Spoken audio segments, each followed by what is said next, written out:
Hey, I'm Dave. Welcome to Old Dead Studio, and today I'm going to start off right off the bat by asking this question.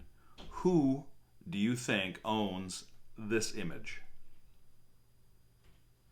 Great question, Dave. Let's dive into the fascinating world of image copyrights and figure out who truly holds the rights to different kinds of artwork. Now, that image was created by both myself and ChatGPT. I typed in the prompt that created that image. So I didn't actually draw it or paint it or take a photograph of it. I gave a text command that then created the image that you saw on the screen right there. So, what's interesting here is that even though you provided the creative direction through your prompt, the final image is a product of AI generation. Legally, this raises questions about authorship, since the image wasn't directly created by a human hand.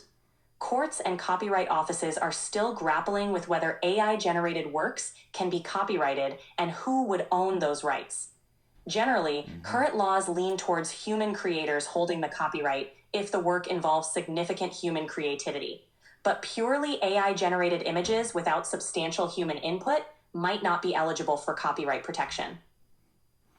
And that was a very simple one-line prompt that I gave ChatGPT in order to create that image. And I think Quinn summed it up beautifully there. Right now, the ownership or the copyright of an image like that is really up in the air. I think when OpenAI first started making images, or when DALL-E first started making images, the thought was that the person, the creator who put in the prompt and got the image back, was the person who would hold the copyright for that. But it's being challenged in courts, and it is really up in the air now as to who actually owns the copyright of those images. Now, it gets even murkier than this, and this is part of the reason why I wanted to talk about copyright and images today. And and honestly, I'm right up front. I'm gonna say I don't have the answers to any of this. I am not a lawyer. I'm just somebody who likes to create images either through photography or drawing or prompts like we just did there. And I'm curious myself on where all the copyright falls. And so as this all gets fleshed out and everything gets worked out as to who owns what copyrights, then we'll be able to figure things out.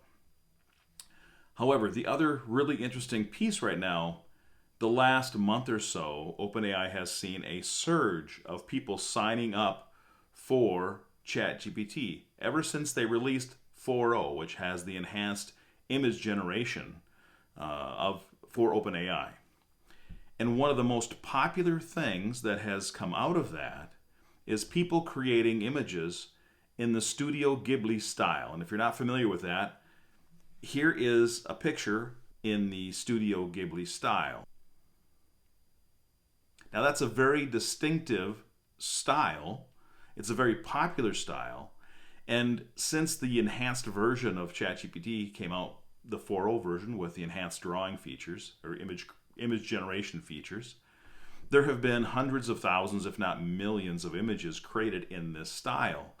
And the Studio Ghibli style is a style that an artist actually uses, that an artist and his team developed, and they use it for animation. And so the question then becomes, if that's something that is particularly known for them, for their style, and now everybody else is using it and creating it through AI, are we somehow infringing on their copyright of it? Right now, today, the way the copyright laws are in at least the United States, we can create an image like what was just created with my headshot, using that style as inspiration.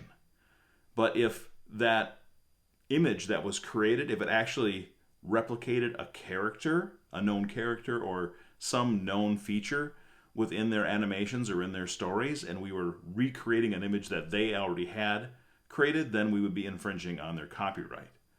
And now, Quinn, that was really a long explanation for me. I don't know if you can sum it up any better than that, or do you think I missed anything in that explanation? You covered it really well, Dave. The main takeaway is that using a style for inspiration is generally okay. but directly replicating protected characters or distinctive elements is where you run into copyright issues. And the legal landscape is still evolving, especially around AI-generated content. So it's a fascinating and complex topic that's definitely worth exploring. It is very, very complex. Now I'm going to throw another twist in here just for fun to show how much more complex this is.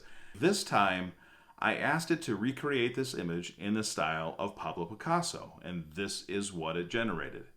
Wow, that's a bold transformation. Reinterpreting an image in the style of a famous artist like Picasso brings another layer of complexity. While styles themselves aren't copyrighted, the question is whether the new image could be considered a derivative work that infringes on Picasso's original art. Since Picasso's works are well out of copyright, that's less of a concern here. But if you did this with a living artist's distinctive style, it might raise questions about artistic integrity and potential legal challenges.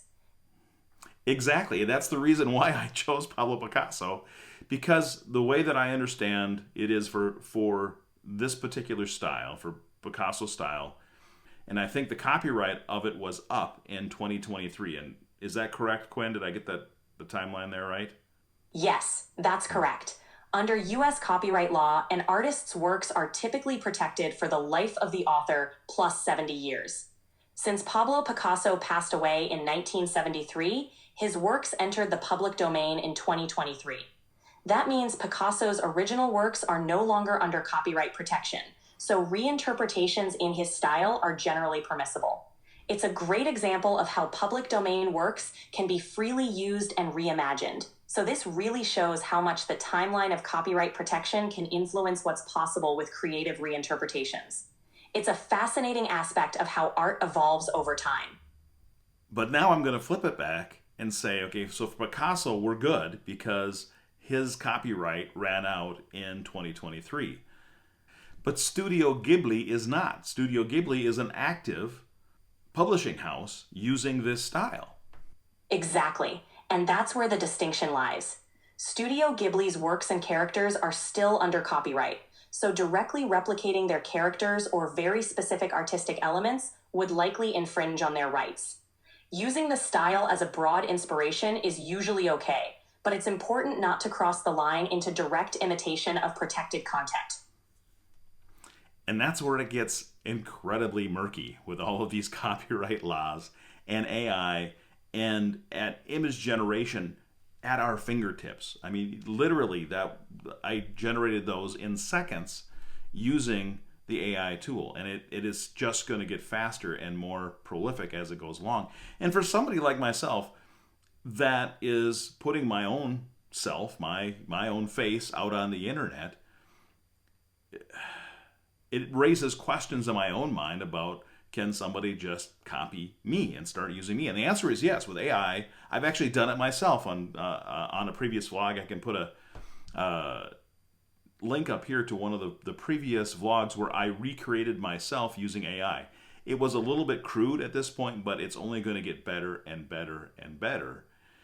And actually, one of the things that I have always thought is that as AI gets faster and can turn things around in real time that are movie quality, and it's happening in an instant, and we're getting very close to this.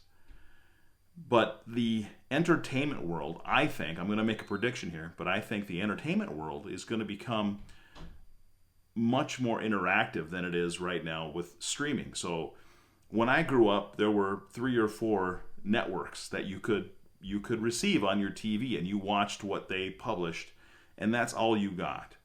Today, the vast amount of entertainment that is at our fingertips to stream down to any device that we have, our phones, our watches, our laptops, our TVs, everything, it's almost endless. But it's still something that was produced, like this video right here. I published this video, just like everything else that's available for streaming. Here's my prediction. I think, just like I typed in a one-line command and received images back from AI today, in the near future, I'm going to be able to give direction to an AI for something like I want to see the original Star Trek crew. I would like them to have updated technology, updated uniforms, and I would like them to encounter the Borg. And now I've come up with a completely new idea. Why? If you're a Star Trek person, you're saying that's not new. We've seen the Borg. Don't argue with me. What I'm saying is, this is a movie that has not been made, right? It would be a new concept for a movie. And I could type that in. And because AI knows all of those actors, we have tons of their voice archived. We could create that movie on the fly and publish it to my device. And I would be able to watch the movie that I wanted to create with the characters that I want to create instantly. Think of the copyright ramifications of that. It boggles my mind how any of that is ever going to be controlled, especially when there's companies doing AI outside of the United States jurisdiction. How would you ever control copyright outside of the country if the servers, if the logic that's doing that is not within the United States? It's going to become incredibly tough to do around the world in just a few short years. And now, Quinn, I tossed that scenario out there that we didn't discuss previously. So I don't know if you have any thoughts on that particular scenario or how that would be policed on a global basis. But that's the direction that I could see this going. You've painted a really vivid picture of the future, and it's a scenario that a lot of people in the creative and legal fields are grappling with. If AI can generate customized, high-quality content on demand, it fundamentally challenges traditional notions of copyright, ownership, and distribution. Policing this globally would indeed be extremely difficult. Different countries have varying copyright laws, and enforcing them across borders is already complex. With AI-generated content, it becomes even more challenging because the source can be anywhere and the output can be tailored instantly. In the future, we might see more emphasis on digital watermarking, stricter licensing agreements, and possibly international frameworks for AI-generated content. It's a rapidly evolving space, and it'll be fascinating to see how laws and technology adapt.